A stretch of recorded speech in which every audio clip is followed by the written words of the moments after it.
ہمارے حق میں اور ہمارے تو اختیار میں یہ ہے نا کہ ہم اس قرآن کو پڑھنا شروع کر دیں، اس قرآن کا ریکارڈ کروا دیں کہ آج پاکستان کی تمام آبادی نے قرآن کا ایک سپارہ ختم کیا ہے، قرآن کی تلاوت کی ہے، قرآن کو صبح فجر میں پڑھا گیا ہے۔ کم از کم یہ ایک انقلابی انداز میں تمام مسلمان اپنے قرآن سے تعلق وابستہ کر کے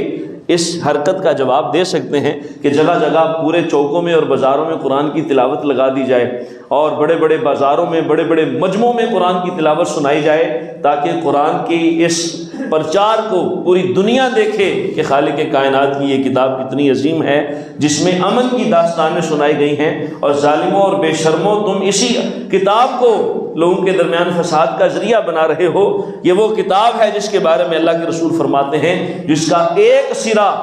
بندے کے ہاتھ میں ہے اور دوسرا سرا رحمان کے ہاتھ میں ہے۔ یہ وہ ڈوری ہے جس کا ایک سرا بندے کے ہاتھ میں اور دوسرا رحمان کے ہاتھ میں ہے۔ یہ واسطہ ہے اللہ کی طرف بڑھنے کا، یہ ذریعہ ہے خدا کی ہدایت کا نور حاصل کرنے کا، اور ظالموں نے اسی کو نشانہ بنانے کی جرت اور جسارت کر لی۔ یہ جرت اور جسارت اسی صورت میں ہوتی ہے جب مسلمان غیرت مند نہ رہے، جب اسلام کے جیالوں اور متوالوں میں غیرت ایمانی کی روشنی ماند پڑ جائے، پھر لوگوں کو ایسی جرت ہوا کرتی ہے۔ ورنہ دور عثمانی ہو، دور صدیقی ہو، دور فاروقی ہو، یہودی اگر کوئی ایسی سازش کرتا فوراً ایکشن لیا جاتا، فوراً رد عمل کیا جاتا۔ کوئی مشرک مکہ کوئی ایسی حرکت کرتا تو فوراً ایکشن لیا جاتا۔ انہیں اس بات کی خبر تھی کہ مسلم حکمران سوئے نہیں ہیں، اگر ہم ایسی حرکت کریں گے تو ہمیں ملک بدر بھی کر دیا جائے گا، ہمارے صوبوں سے نکال دیا جائے گا۔ اور حضرت عمر فاروق نے یہودیوں سے خیبر کی زمین خالی کروائی کہ تمہاری الٹی حرکتوں کی وجہ سے اگر اسلام کو نقصان ہے تو پھر تمہارے لیے اسلام کی ریاست میں کوئی جگہ نہیں، جاؤ جہاں سے آئے ہو وہاں چلے جاؤ، پھر خیبر کی سرزمین عمر تم سے خالی کروا کے رہے گا۔ وہ اسلام کے غیرت مند مسلمان تھے جن کی جرت اور جن کے خوف سے لوگ تھر تھر کانپتے تھے، لیکن وجہ صرف یہ ہے کہ آج ہم آپس میں لڑائی میں گتھم گتھا ہیں، آپس کی ریاست اور سیاست بچانے کے چکر میں ہیں، لیکن ان معاملات کی طرف کوئی غور نہیں کرتا۔ خالق کائنات ہمیں کوئی ایسا ناڈر حکمران عطا فرمائے جو ہم میں سے آئے گا